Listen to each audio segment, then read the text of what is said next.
As I'm filming this, it is the 15th of December and it's about 3:10. So I figured I'm off next week. It's just before Christmas. Let's do a little reading, writing vlog where you just basically spend the week with me. So, that being said, there are a few things I want to get done in the coming week. I have some clothes I need to return, presents I need to wrap, and generally, make progress on that manuscript. So let's talk writing goals for the week first. So I am still trialing a weekend not writing. So far I can't really say because I haven't done any writing at all this week apart from last Monday, but it is what it is. I want it done by February, like the first draft done by February, so that gives me whatever's left of December plus January to finish, and I am just finishing off writing that climax of Act 3. I think I'm halfway through that when I left it, so things are getting there. In my last weekly update, I told you I was reading The Jasmine Throne by Tasha Siri, because I'm pointing over there. It is finished. I enjoyed it. I'm still really loving fantasy. I'm dipping in and out of YA, I find, but I'm giving that four stars. I enjoyed it, but I didn't love it. I felt connected to the characters, but it didn't give a 5-star vibe. That being said, I am still going to continue with that series, and I will probably talk more about it in my wrap-up. So we are starting this video with a little bit of a haul. Not sponsored, not gifted, all these bought with my own money. So we have The Haunting of Moscow House by Olesya Salnikova Gilmore. This is the Locked Library edition, and isn't it stunning? I don't know if my camera is going to pick up it, but it's very foily. I do like a bit of silver foil. It is purple. We have end pages, which I'm guessing these icons will come into. I'll get some clarity from them when I read the book, but we have this. What I'm liking about the Locked Library is this little key. All of the naked hardbacks that I've got from them have this key, and it does fit with the vibe here, but I don't know anything about this. We've got some end pages. They are different on the front and back. The front had the chandelier with the spider. This has a creepy doll girl. It was on the back as well. But it is just come with the bound-in letter from the author, and I thought it was signed up, but it's not. But we have the letter from the author, which I think I like that a little bit more anyway. In this elegant Gothic ghost story, two formerly aristocratic sisters race to uncover their family's long-buried secrets in a house haunted by a past too deadly to remember. In the summer of 1921, a group of Bolsheviks move into Irina and Lily Golityeva's ancestral home in Moscow, a mansion falling into disrepair. The sisters and their family are ordered to move into the attic while officials take over the grand rooms below. As the sisters navigate their new lives and even new loves, they know they must keep the peace with their unwanted guests, but the house has plans of its own. When one of the officials is found dead, tensions rise. Have the spirits of their deceased family awoken, desperate to reveal what really happened to them during the revolution? Only Unearthing the frightening secrets of Moscow House will save the family, though sometimes the past should stay dead. I just think this is a really pretty cover. I have added that to my TBR for like my reading journal. Next we have Aluminum Crate, and as you can tell, I have opened this. I do know what's what, and again, this isn't sponsored. I buy this with my own money. But we have a mug, which is City and Cut and Carve by readathon 88. This, if I remember right, is inspired by Jade City. Nope, is it Jade City? I have it, I just haven't read it yet. The one by Fonda Lee. I can't get into it. So, yep. Ooh. This is the first time I'm looking at it properly. I don't know who all of these characters are, but I do like readathon's art style anyway. Then we have a little pouch, which I think was inspired by last month's book. Let me check. Yeah, so this is a Heart of Time embroidered pouch. It is lined. You can hear the crinkle. It is that funny velvet feel that I'm not a... Well, no, I don't know how I feel about this, because it feels nice, but not at the same time. I have a thing. I don't think it's velvet, but it does feel velvet. But not the velvet I don't like. Oh, I found another pocket. But this is inspired by The Last Hour Between Worlds, which I do think was last month's book, which I haven't read yet. We have the spoiler card, just so I know who's done what. Oh, I remember what these are. We have some character bookmarks from the Raven Cycle, which I haven't read. I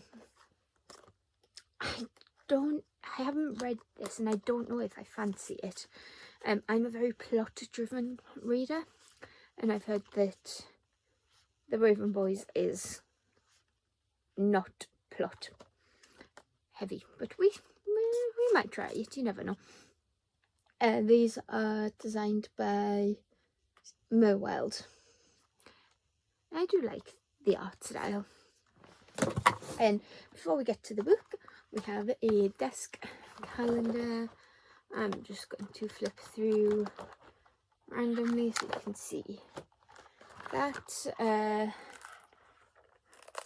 it will sit on a desk like this. I'm not sure if I'm going to use this, just because I don't have desk space. But that was designed by Jane Tebbit, Chatty Nora, with artwork by Paul Arts, or Paul Arts, I'm not sure.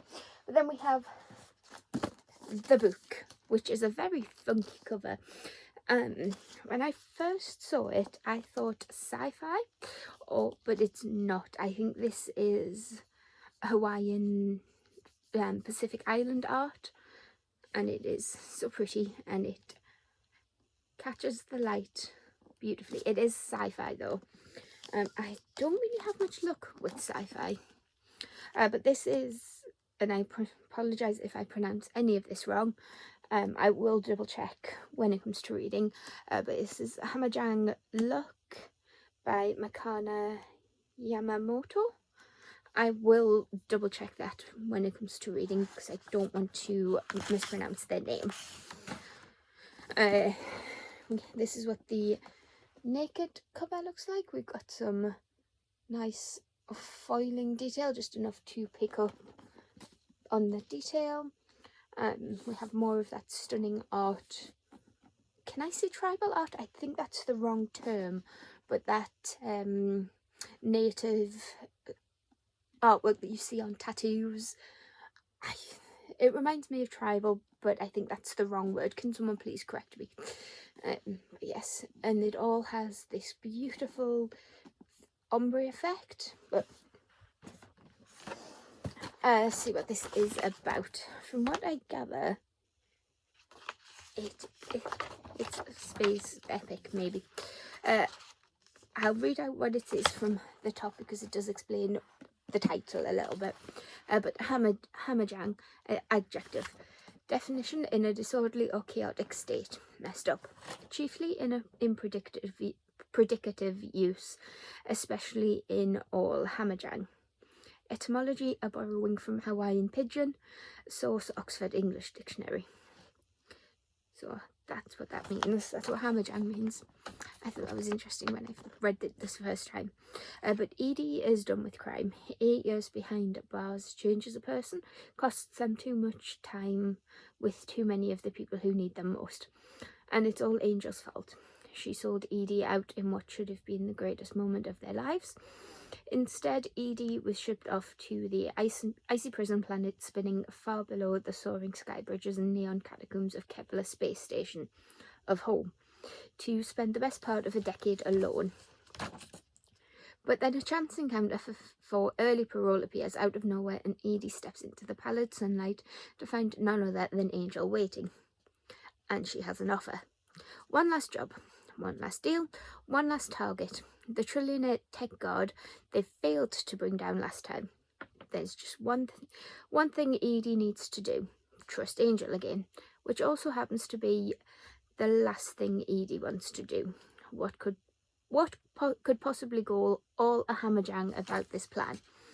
Ocean's 8 meets Blade Runner in this trailblazing debut science fiction novel and swashbuckling love letter to Hawaii about being forced to find a new home and striving to build a better one.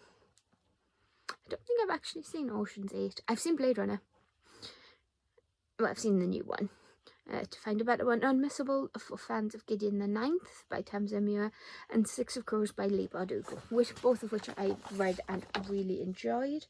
Now, on the back, in the author profile, which I am learning to read, it does say that Makana Yamamoto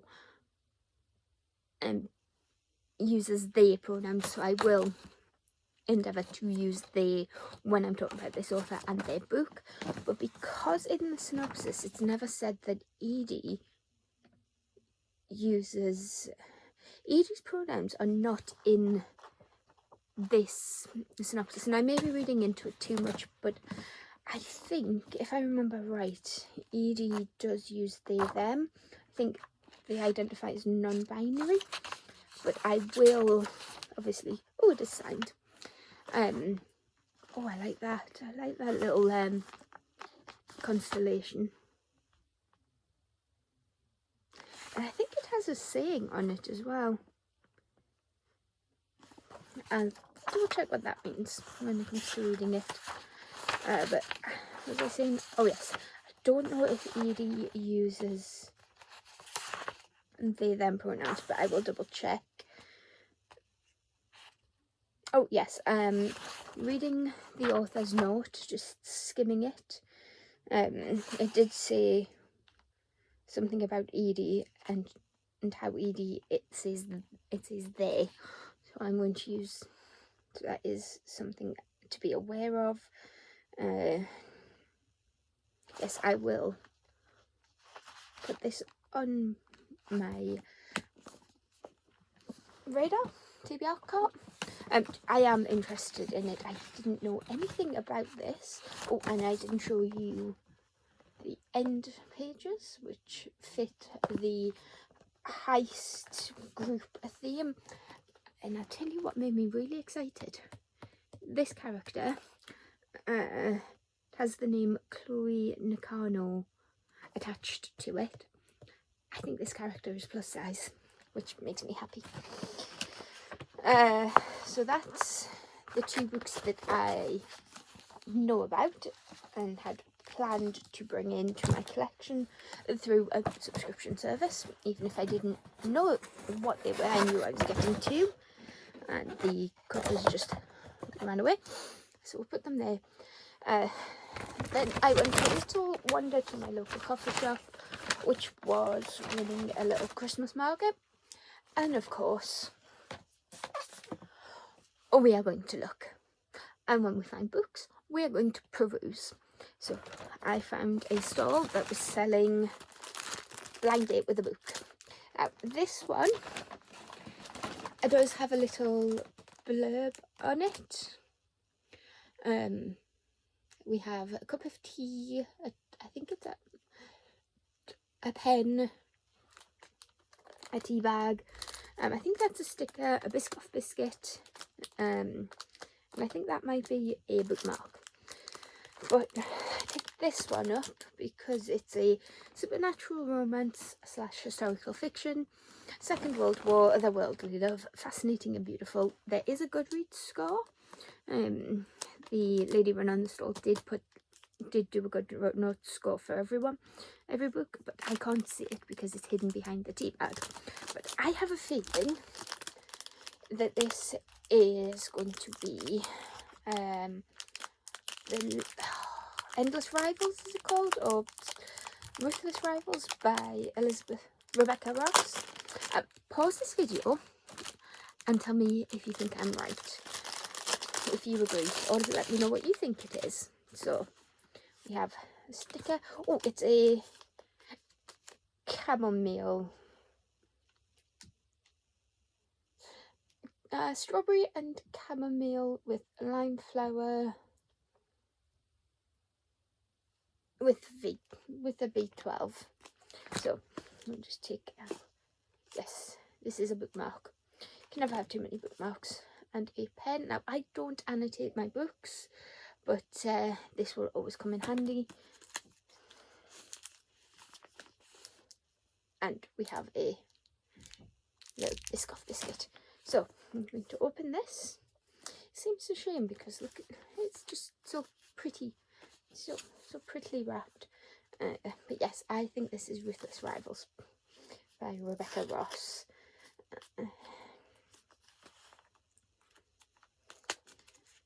So let's just open it and see. Right, I'm going to do it this way so you guys can see the front before I can.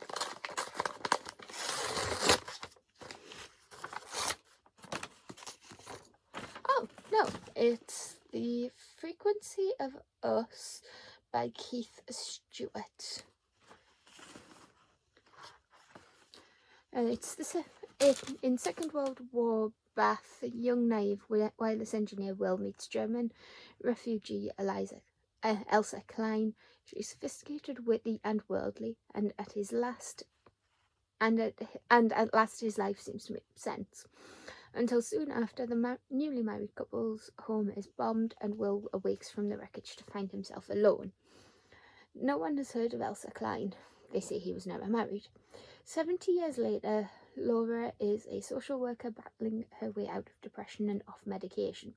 Her new case is a strange, isolated old man whose house hasn't changed since the war. A man who insists his wife vanished many, many years before. Everyone thinks he's suffering from dementia, but Laura begins to suspect otherwise. From Keith Stewart, author of the much-loved bestseller A Boy Made of Blocks, comes a stunning emotional novel about an impossible mystery and a true love that refuses to die. Okay, the sticker says I love dark romance. Not that I'm complaining, but the sticker says I love dark romance. This does not give dark romance vibes. I wonder if it's told in alternate perspectives as well, but it is. It's about 396 pages and it's floppy, so can't complain. We have the Festive Cheer, again with a kettle tea bag.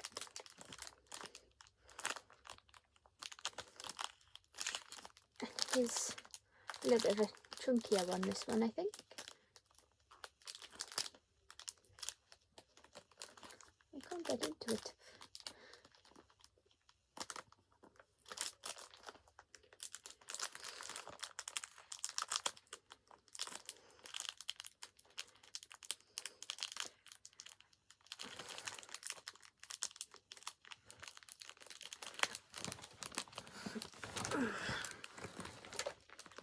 Cracking scissors.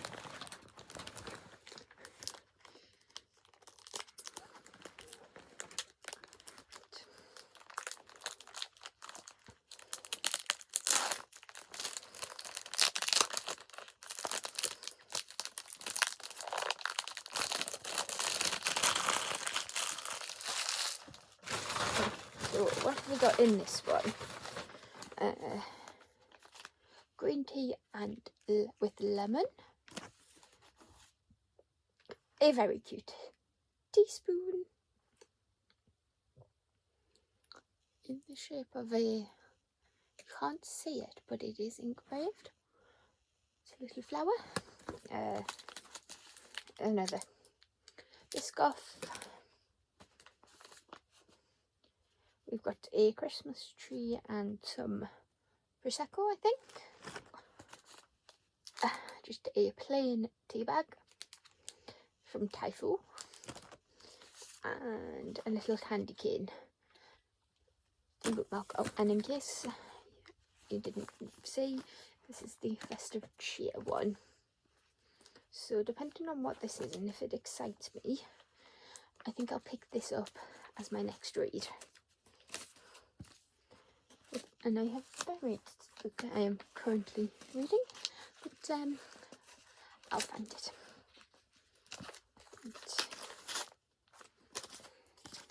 again, we'll open it this way.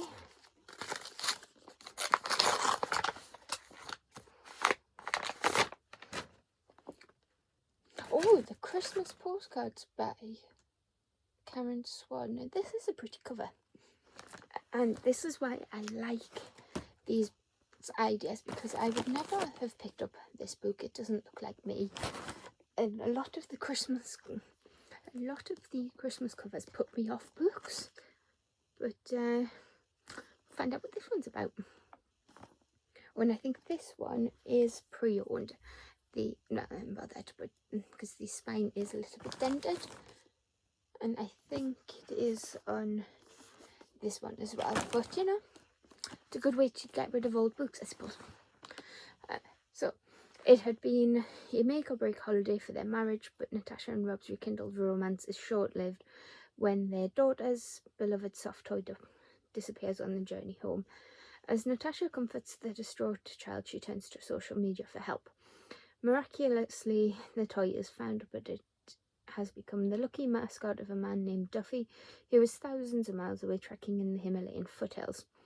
When Duffy promises to keep Natasha updated with pictures, the pair begin a correspondence that soon becomes more meaningful to both of them. Sometimes Natasha feels the stranger understands her more than the man lying next to her, but as the weeks pass and Duffy heads deeper into the mountains, Natasha begins to notice a change in him. Then one day the messages stop. Too late. Too late, Natasha wonders why he had ever needed a lucky mascot at all. I'm not sure.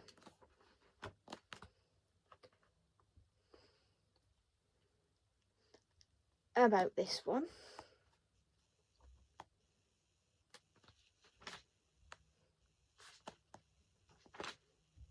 And it is 446 pages. I will give it a try because I have been known to like this kind of these kind of books before. So we will keep an open mind. It's not my usual, but that's why we pick these blind books out. They give me a chance to explore and possibly find a new favourite. There we go. I'm currently reading Hellbent by Leigh Bardugo. This is a sequel to Ninth House. I did use my Illumicrate prompt cards, for then I can't be bothered to reach over and get them. And the prompt was A Dark Academia, which I'm still not 100% on what classes as dark academia. I think it's more of a vibe than an actual genre, giving a vibe of secret societies, a bit of a darker, gloomier aspect of school, posh, pretentious, and maybe something about the school is evil. But this is a sequel to Ninth House, and the more I stare at the cover, the more I am unnerved by this. I think this is technically YA, maybe new adult, but obviously I can't talk too much about this one with it being a sequel, and I am only like 72, 73 pages into it. But this follows Alex, or well, Galaxy Stern Alex, as she is accepted into Yale on a scholarship, and with that comes the caveat that she needs to be I can't quite remember the details of Ninth House, it's been a while since I've read it, but from what I remember in the gist of what's going on in this book, Yale is built on secret societies, but what many people, I think everybody expects or suspects that to be the case with the top universities anyway, but within Yale there is a society called Lethe House, which oversees the day-to-day running and almost polices the other secret societies which dabble in witchcraft, demons, resurrection, all that good stuff. So when we come to Alex, she is offered a scholarship by, I'm not sure if it's, I can't remember, and I think it's a mysterious scholarship, with the caveat of she is part of Ninth House, the Lethe House. She undertakes this role, becoming known as, I think she's Dante, or she's either Dante or Virgil, and then meets the mysterious and darkly charismatic Darlington, who is her boss, and if she's Virgil, he's Dante, or the way around. I can't quite remember. But things happen. She is inducted into the Ninth House, into Lethe House, and we are introduced to a whole host of characters and an idea of the Greys. Now, the Greys are, from what I remember, they are spirits, and as Dante, or Virgil, as an initiate of Lethe House, Alex has the ability to absorb them and use their energy for a short time. However, things go wrong in Ninth House, as you can expect, because it'd be boring. It'd be a totally different book if everything went right, but which results in catastrophe, murders, mayhem, and a very dark vibe, which is picked up and expanded upon in Hellbent. Now, what can I tell you?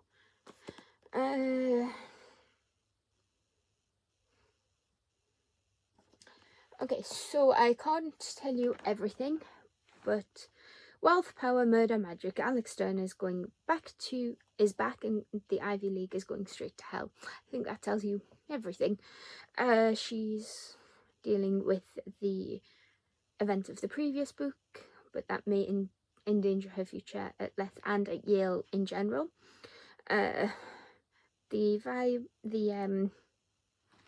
general synopsis is quite vague, aside from a major spoiler for the first book in the first paragraph, so I can pretty much tell you everything else.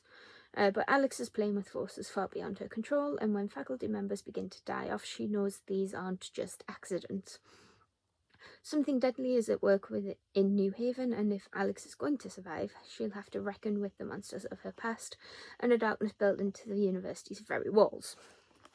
So like I say, I'm this much in, and I'm enjoying it. I really like Bardugo's style. It's not awfully flowery, but the tone is right, where it's a little bit slower. Say if Alex is with her non-initiated friends, it feels very YA, very contemporary.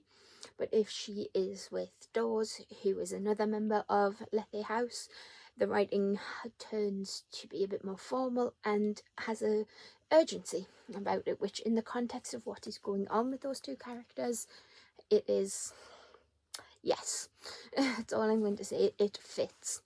It isn't a female romance. Alex is very much straight, and I can't tell you too much about the love interest because of spoilers, but yeah, he's a character, especially as in his introduction in the second book. If you know about Darlington, you know about Darlington. Yes, in this second book, I think it pretty much picks up where the last one ended, if not in a break before Yale starts up again before September, which I believe is the academic year.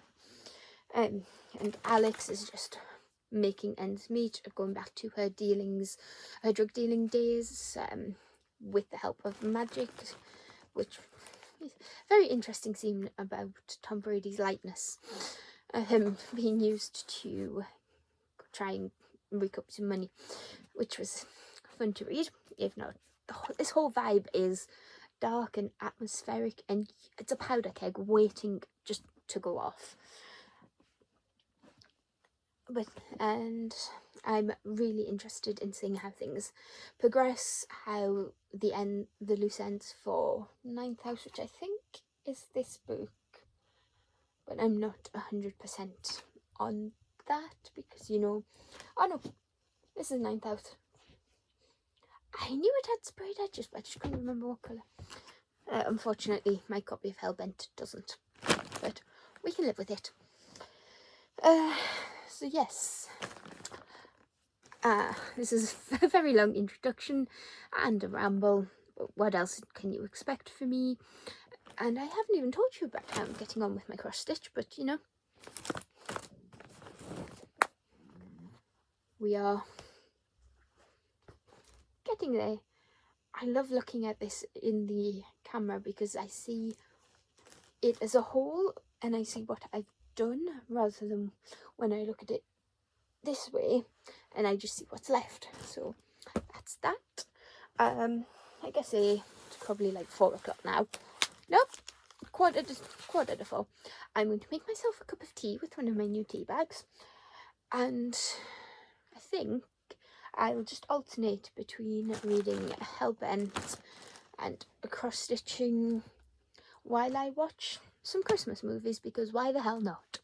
And I will come back to you probably tomorrow, because I don't think I will have anything more to say about Hellbent that isn't a major spoiler or a gush, because I don't think I'll be getting that far in. It's still Monday, it's about 10 to 12. I'm still writing. I'm currently sitting at 1,500, so 1,576 words, and I've just finished. I think I've just finished chapter 45. I'm not ready for lunch yet, so I think I'm going to keep working. I am so close to the end of this book. I can feel it. I know I said my target to have this finished was February, and I am still going to keep that goal, just because with it being Christmas, it's Christmas next week. I'm on holiday from my day job this week. I don't want to put too much pressure on myself to finish it in what it's quite quiet in terms of stuff that I need to do today, because I really don't want to go out in that wind, really, which means that everything that I need to do I'll probably end up having to do either tomorrow or later on in the week, because I really don't want to have to hang around town any longer than necessary next week. So there's that, but I am so close to the end. I can feel it. I have just finished writing the climax of Act 3, you know, that you have your twist and your midpoint action, and then you have your big bad battle or the big resolution, that third act breakup if it's a romance, that kind of plot point. And now that that's done, so the midpoint's here. I think the midpoint's like the twisty twist. There's a little bit of momentum from midpoint to climax. I think if I'm remembering the structure right, I'm probably not, but you have your midpoint, your climax of Act 2, and then your climax of Act 3. And I've just written that climax, I think. Yeah, I don't think there's much more to do on that. And then I can work on the descending action, which is just wrapping everything up for this storyline, this arc. Making sure that I have the threads, the breadcrumbs for the next book, because if you weren't aware, I had originally planned for Magic and Wolves to just be a duology, but when I was writing out the outline, because the way I plan is I have my plot points, what I want first as my 3-act structure. I'm not going to talk what I've got in there too much because of, you know, spoilers, but I have my basic 3-act, and then what I'll do is I'll take the 3-act structure and put that into my outline. So it is a very rough outline. Look at these little baby hairs going. No wonder my hair's always frizzy. The little new bits are short. But yes, if I get distracted again, I will take my 3-act structure, my very basic outline of where, it's not even an outline at that point, it's plot points.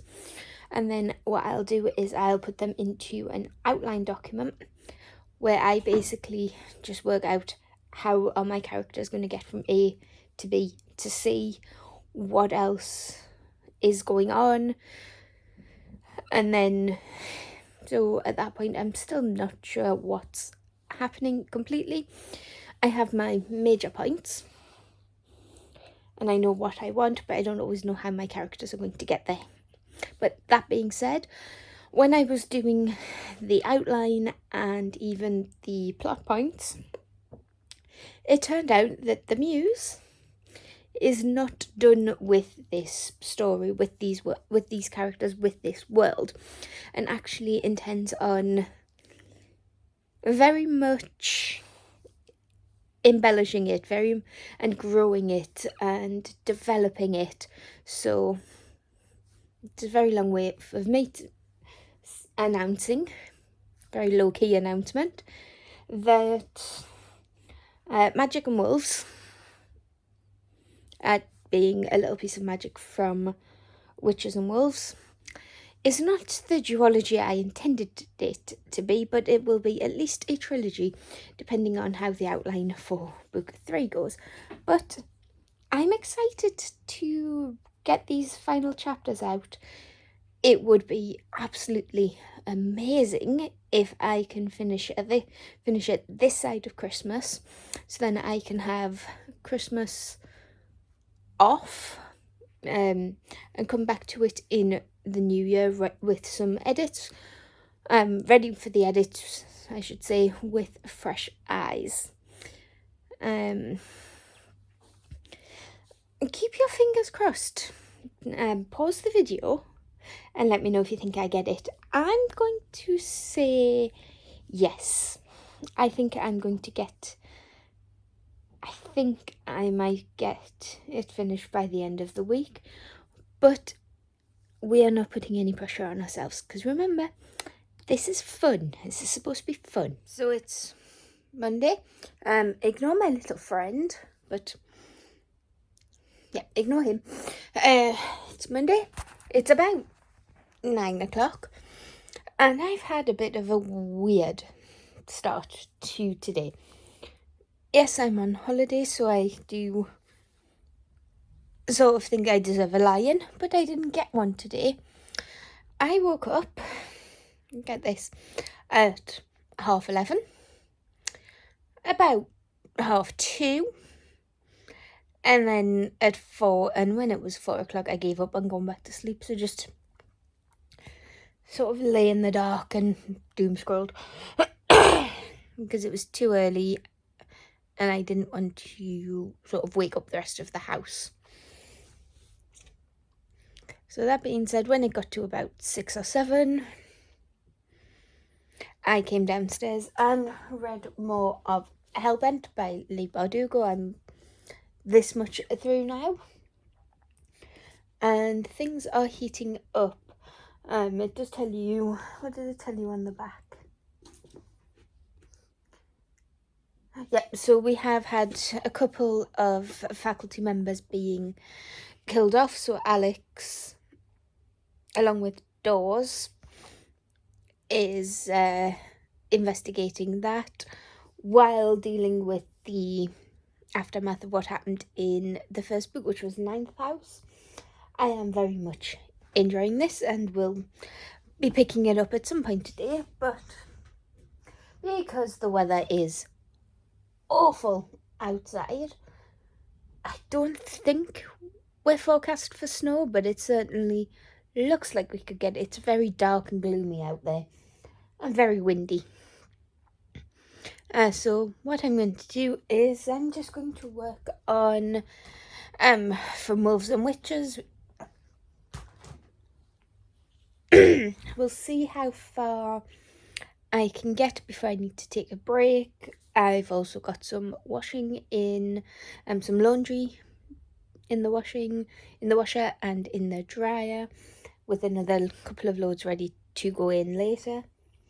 So we will just see how we get on, and hopefully I have a good writing day. So this is an update I didn't think I'd be making today.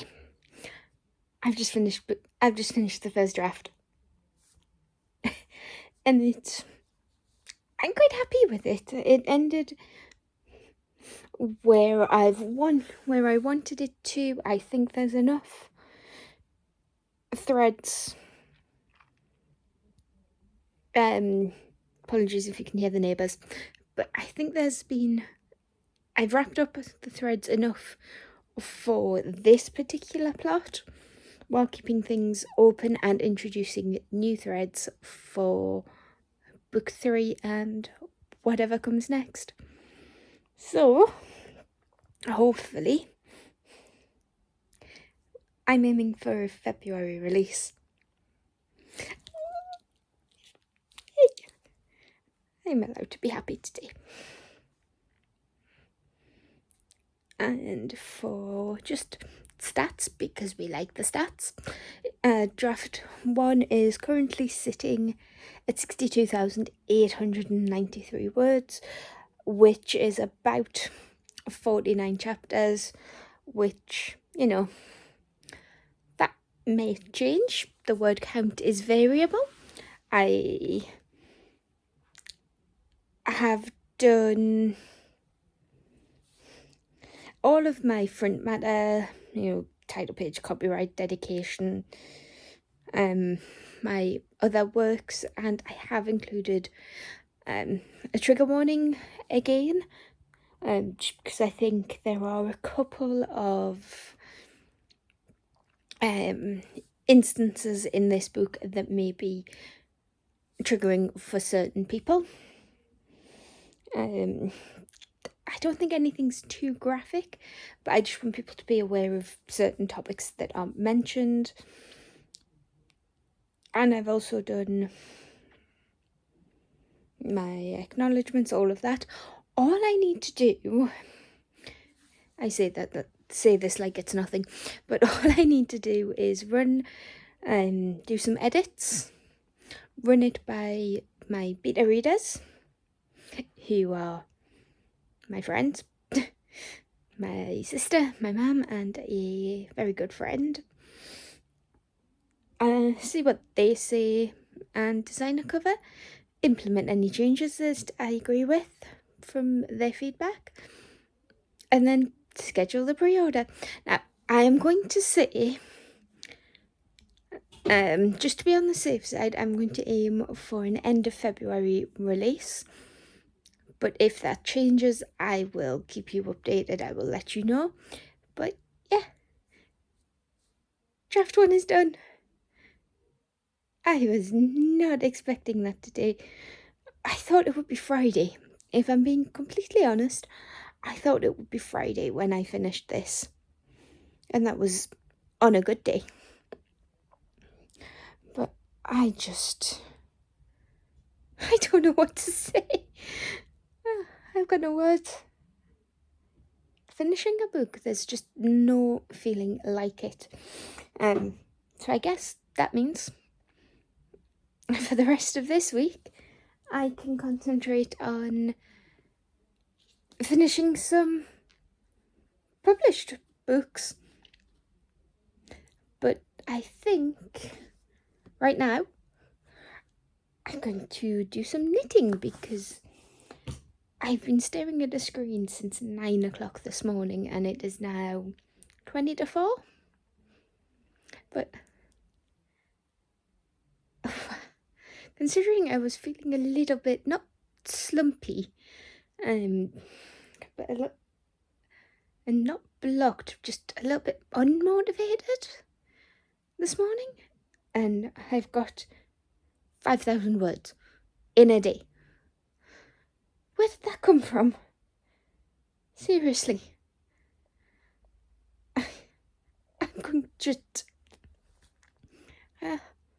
I'm going to go knit. It's Tuesday. I have no plans for this morning, which is bizarre because I had intended to be working on book 2.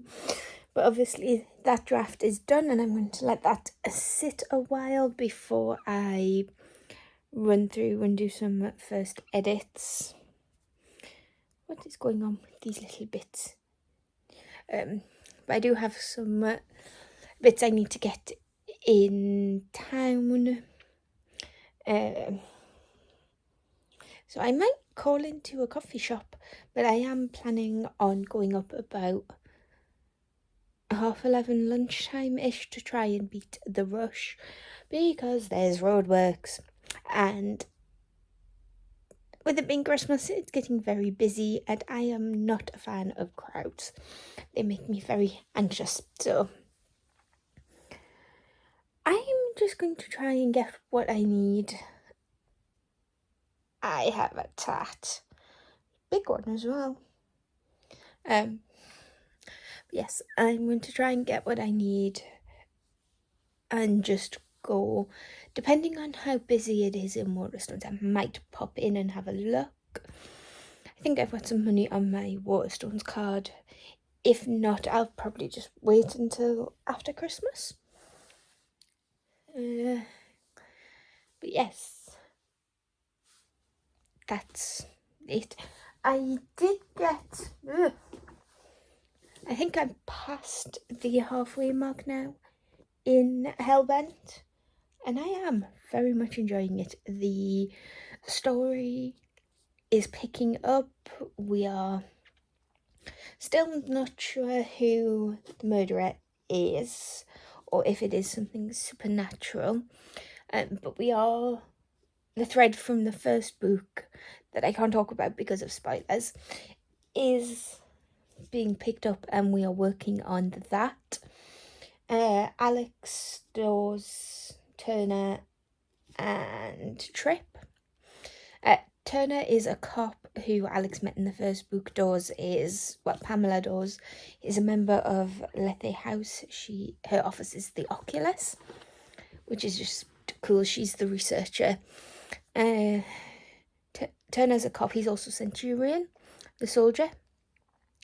And Tripp is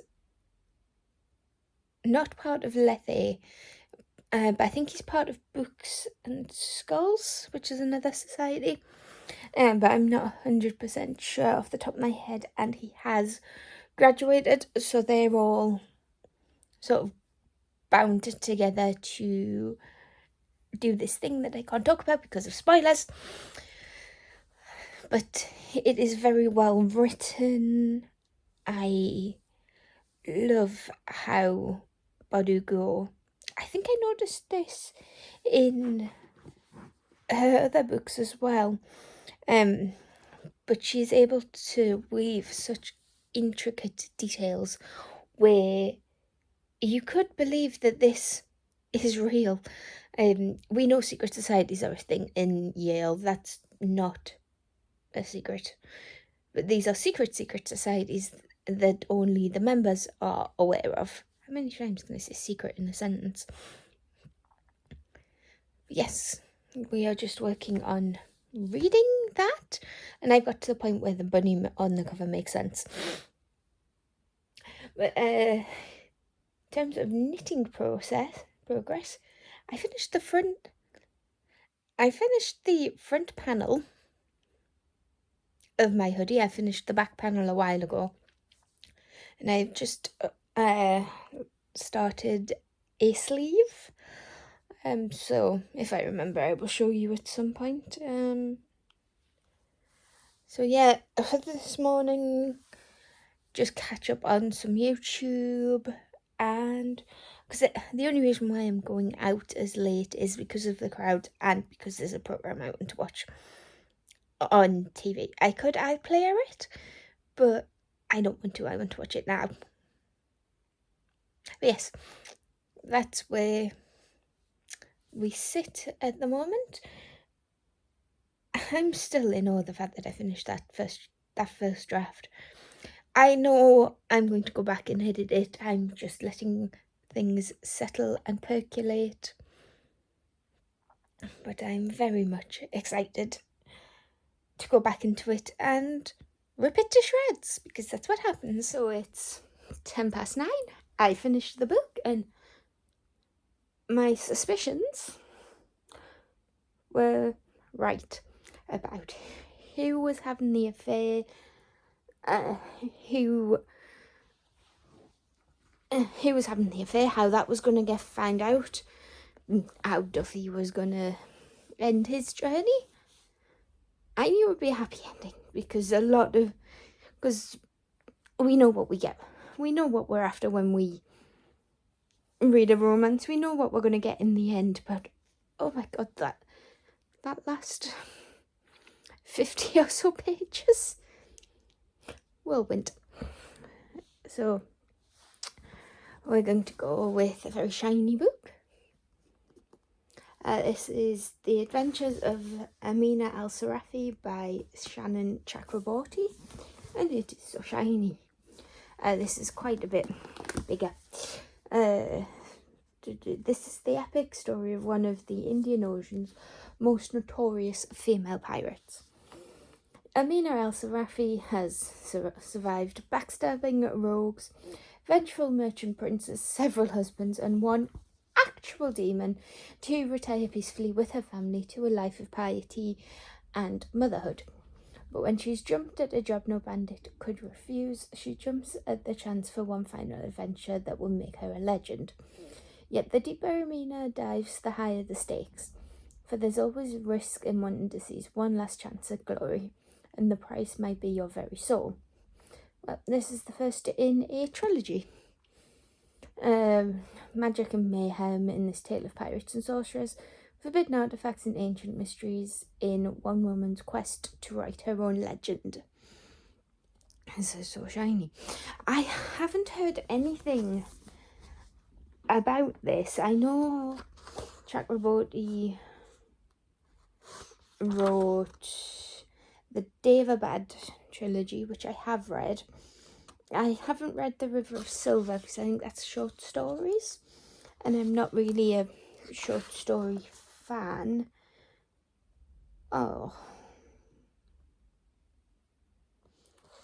Okay, this makes sense. It was published in 2023. This paperback is 2024, and the dedication,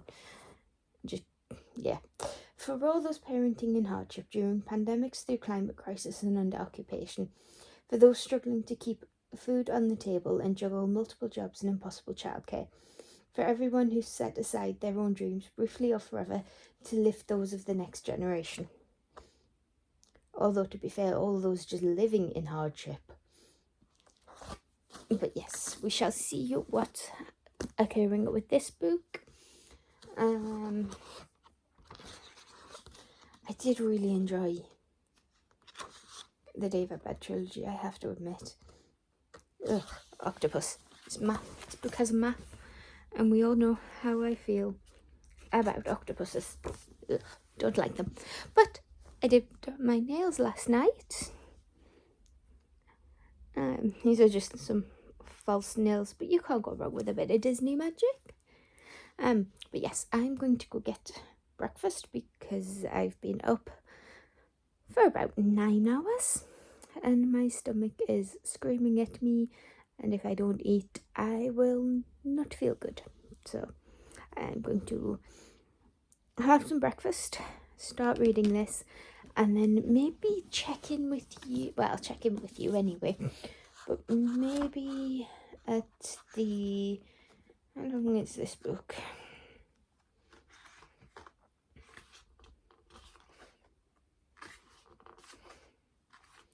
Okay, there's an author's note and a glossary. 471. It looks massive compared to the other book. So yes, food then start. I'm feeling okay. I don't think I could do a 24-hour readathon. There's an idea for a future video, a future challenge, but we'll hold that thought. We'll concentrate on the reading at the moment. So it's now Wednesday. You're going to have to deal with this angle. There's nothing I could do. I didn't end up getting any books from Waterstones yesterday, but that's okay. I did finish Hellbent by Leigh Bardugo, the sequel to Ninth House, and I enjoyed it. I gave it a 4-star. It was an interesting sequel. I think it held up. Close encounter there. I think it held up well enough on its own while still contributing to the main storyline, which I have no idea where that's going. And I'm still intrigued to see how that ends. As far as I know, it is only going to be a trilogy, but I'm open to more if need be. There were certain elements of how that installment ended that have me hooked. There's something else I wanted to tell you about that. Never mind. In terms of knitting, I finished the front panel of the hoodie, and I've just started one of the sleeves, and I have been up since midnight, just wide awake. So figured, why not do a little impromptu 24-hour readathon in this vlog too. I mean, we're just going to have to take my word for it, because I mean it's 5 to 8 now and I've started a new book and I am this much through it. I'm on page 328 of like 445, but I shall tell you what this is all about. So it's the Christmas postcards by Karen Swan, a romance contemporary, which is different for me, I know, but it had been a make or break holiday. It's the book I hold at the beginning of this vlog, but I'll just quickly read through the synopsis again and tell you why where things are and how I'm finding it. So it had been a make or break holiday for their marriage, but Natasha and Rob's rekindled romance is short-lived when their daughter's beloved soft toy disappears on the journey home. As Natasha comforts the distraught child, she turns to social media for help. Miraculously, the toy is found, but it has become the lucky mascot of a man named Duffy, who was thousands of miles away trekking in the Himalayan foothills. When Duffy promises to keep Natasha updated with pictures, the pair begin a correspondence that soon becomes more meaningful to both of them. Sometimes Natasha feels the stranger understands her more than the man lying next to her. But as the weeks pass and Duffy heads deeper into the mountains, Natasha begins to notice a change in him. Then one day, the messages stop. Too late, Natasha wonders why he ever needed a lucky mascot at all. So I'm about 3/4 of the way done, I would say. It is a very compelling read, just family drama. It is told in 3 perspectives. We have Natasha, we have Duffy, and then we have a flashback POV. At the beginning of this story, when we meet Natasha and her friends, they are getting ready for Natasha's marriage, her wedding. Now, she is described as being a young bride, which people are a little bit sketchy of anyway. And her husband, her fiance, is 10 years older than her. So people are a little bit wary, don't quite understand. But then as that story unfolds, we meet Tom. And Tom and Natasha have a connection. But obviously, Natasha is getting married. She's going to honour her commitment to Rob. And that's pretty much where that goes. It's just girls having fun. She meet at Center Parks. And Natasha is introduced as being stuck up a rope ladder. I think she's on a rope bridge. So that's interesting. And then in Natasha's POV, we learn that it's been 3 years since the wedding. And they have a 3-year-old little girl called Mabel. And the toy that goes missing is called Moolah. Moolah. She's just a stuffed cow that, we all have those childhood teddies. Let me just take that. And when you're young, it's life or death with these things. So they are having a little getaway, a make or break getaway to the Maldives.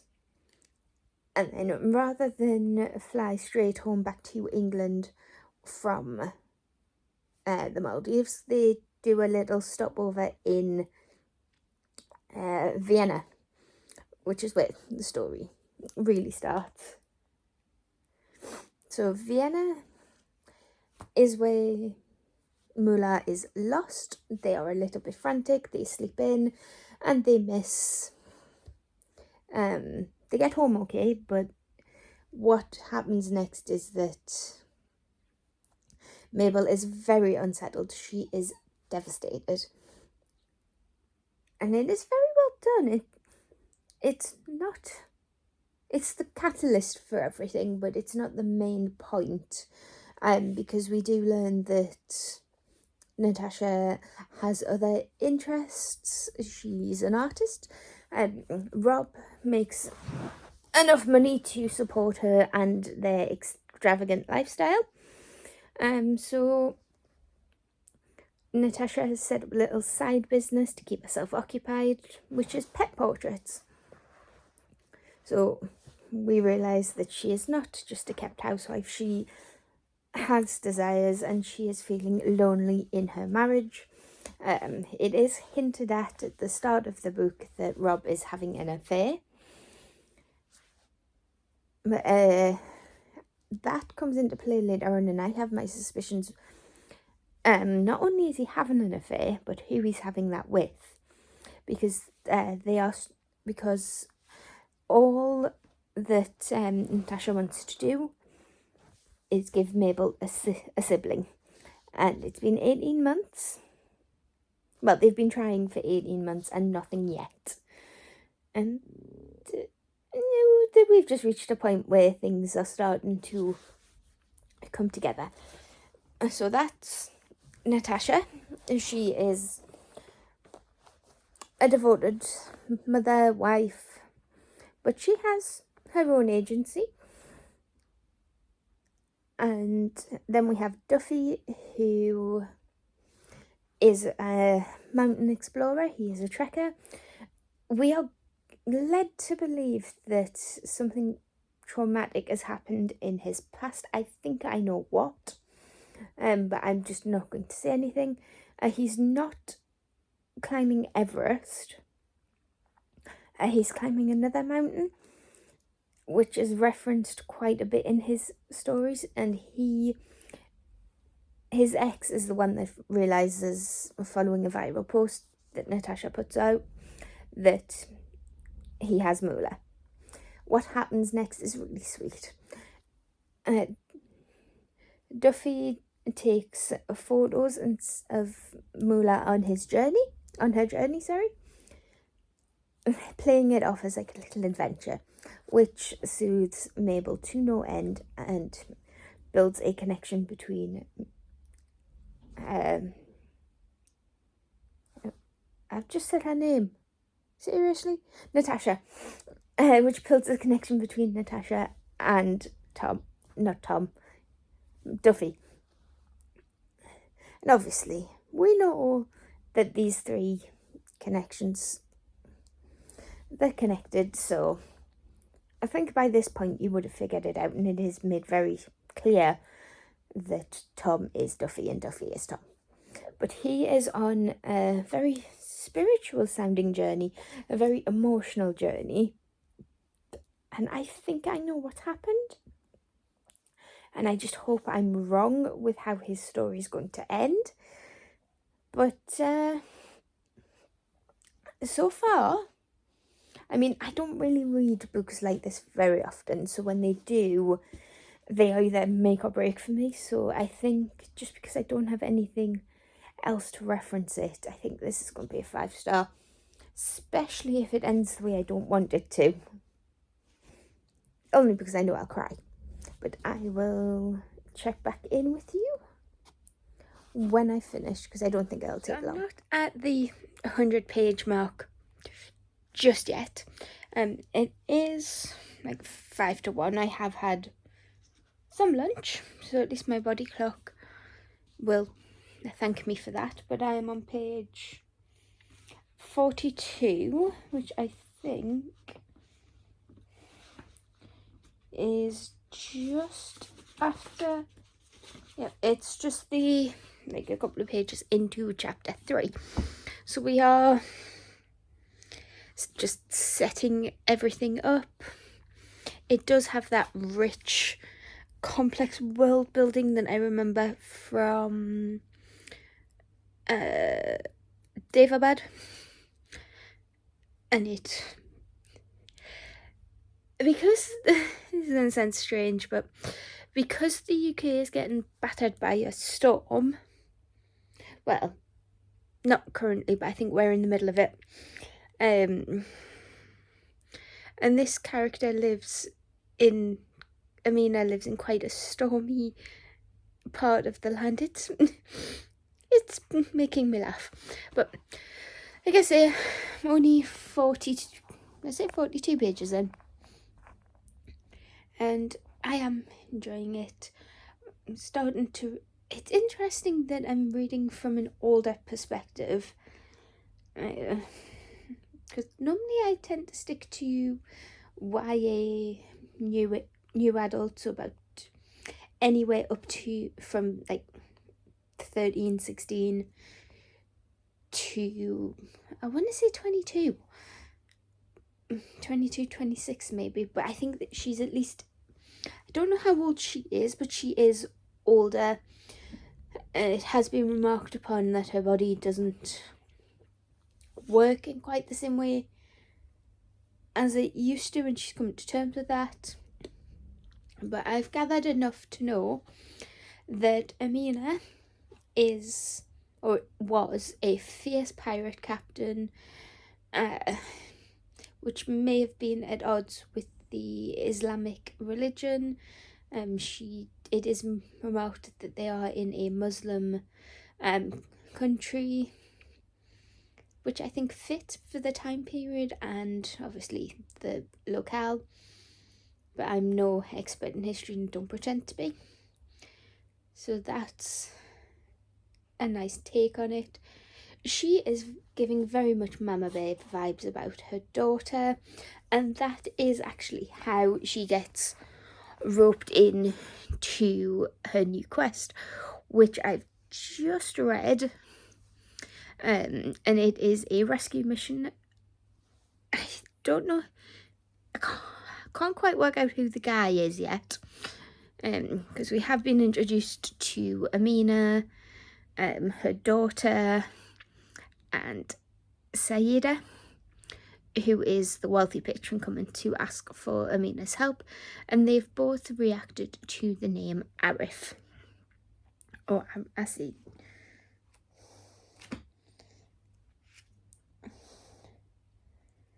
Okay, the daughter's name is Majana. I think I said that right. Please correct me if I'm wrong. Okay, Salima. Salima, Salima. I would say Salima, but I could be wrong. Asif, that's the guy's name. Now, it's Asif's daughter who has been kidnapped. There's been no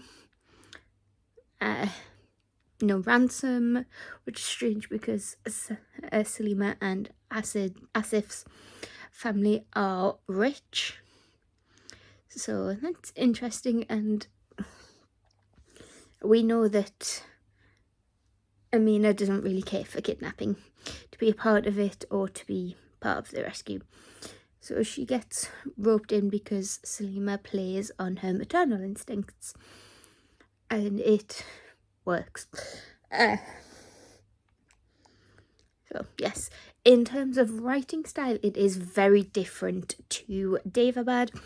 I would say the Daevabad trilogy was a lot more traditionally told, at least traditionally for the West, where it's a more narrative style.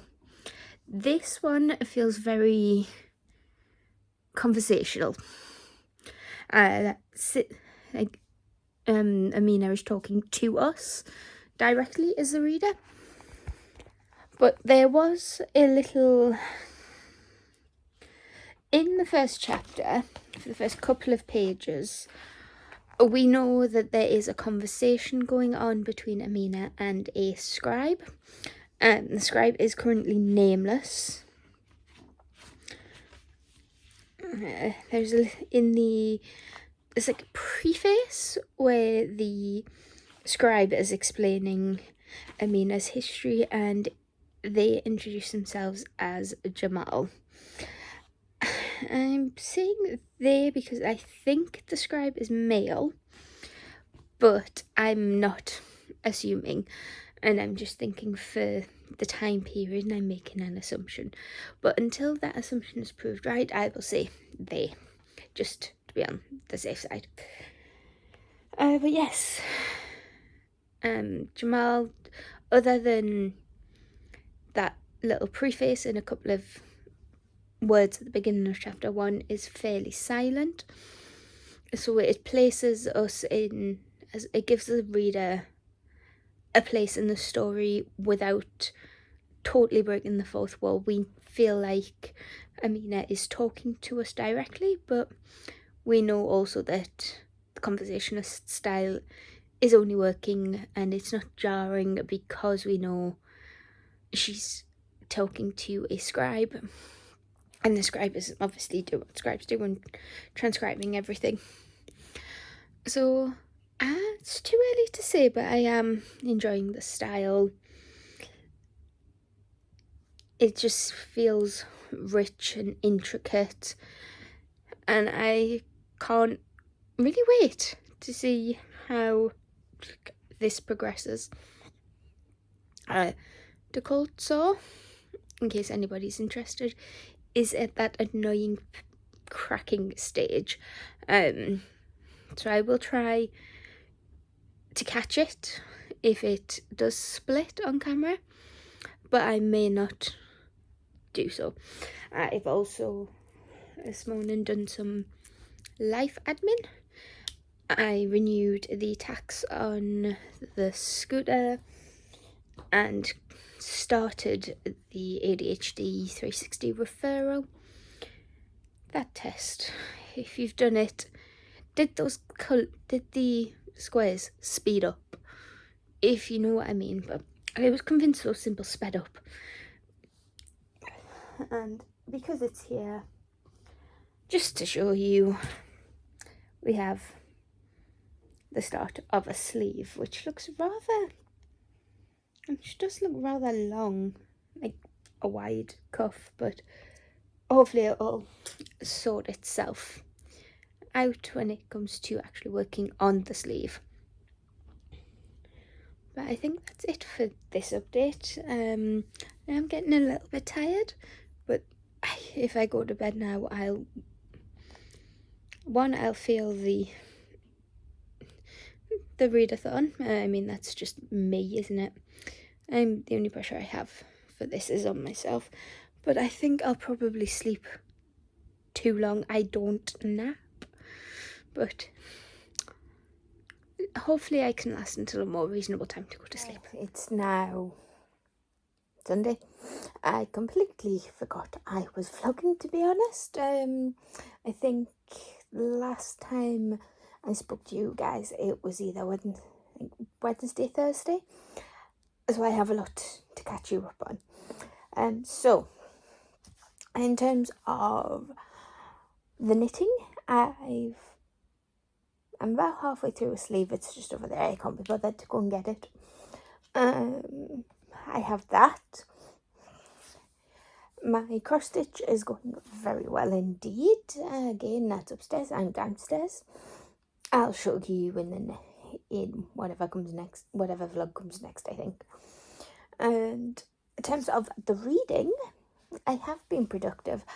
I think I told you I finished the Christmas postcards. I gave that 5 stars, which was an unusual choice for me, I have to admit. But I think because I don't read those types of books very often, when I do read them, I get the benefit of them. They are all very good, or at least the ones I'm picking up tend to be very good. Then I read The Adventures of Amira Al-Safadi? No, it's not right. The new Shannon Chakraborty one. I ended up giving that 3 stars, but I think the same thing happened with the Daverbud trilogy. I really didn't get into the first one that much, but by the third one I was really enjoying it. And I think it's because, for me, there was a very clear divide between historical fantasy,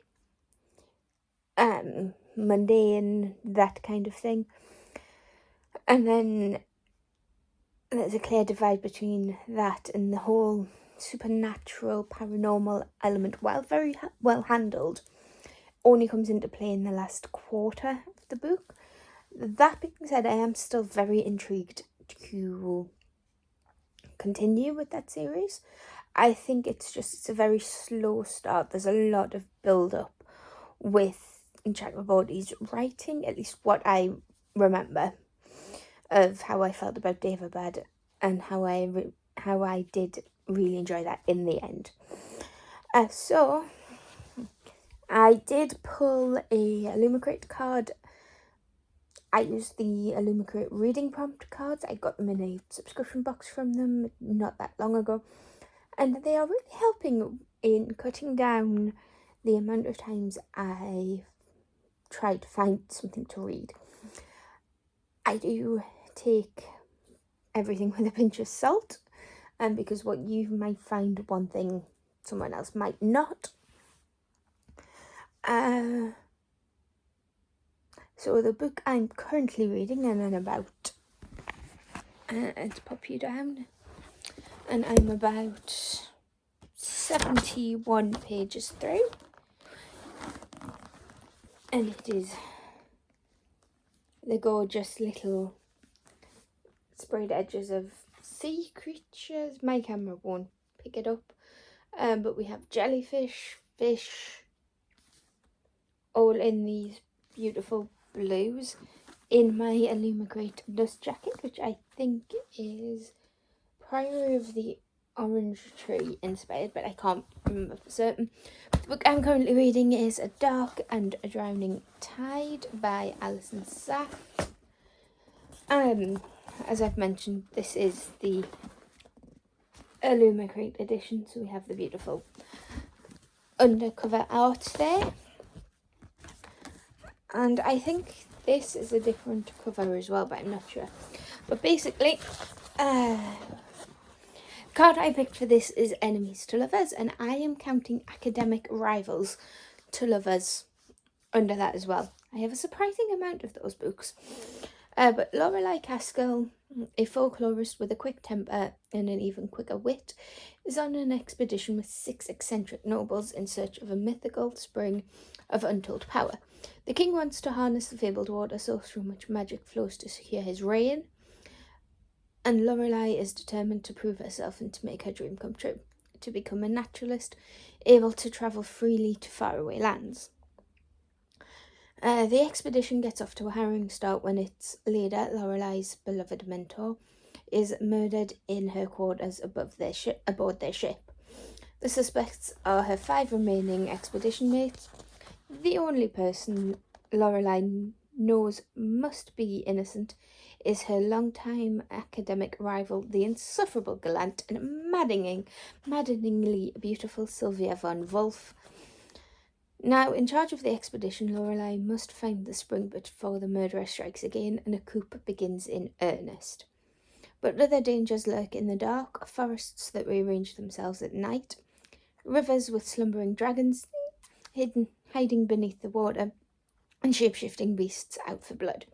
As Lorelei and Sylvia grudgingly work together to uncover the truth and resist their growing feelings for each other, they discover that their leader had secrets of her own.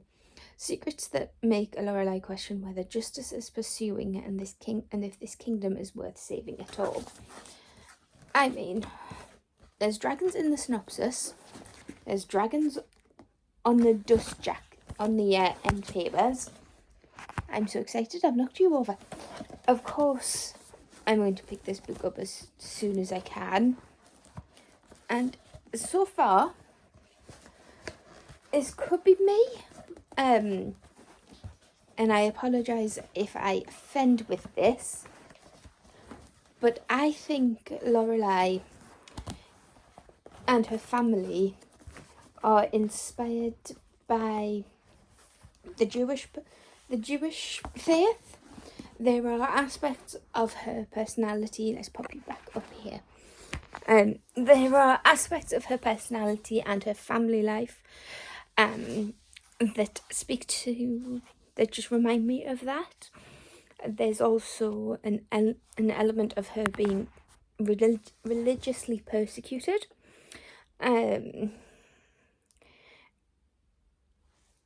That just,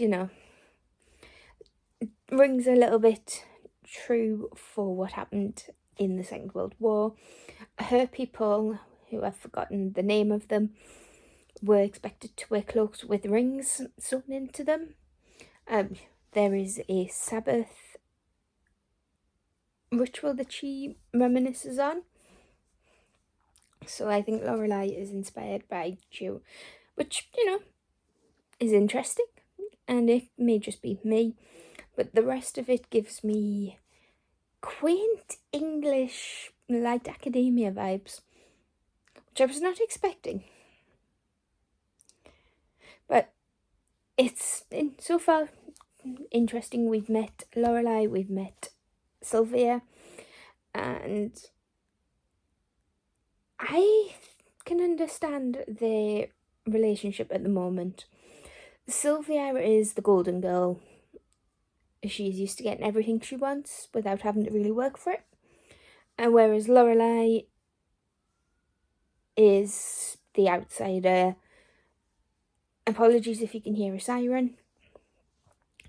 And it is her...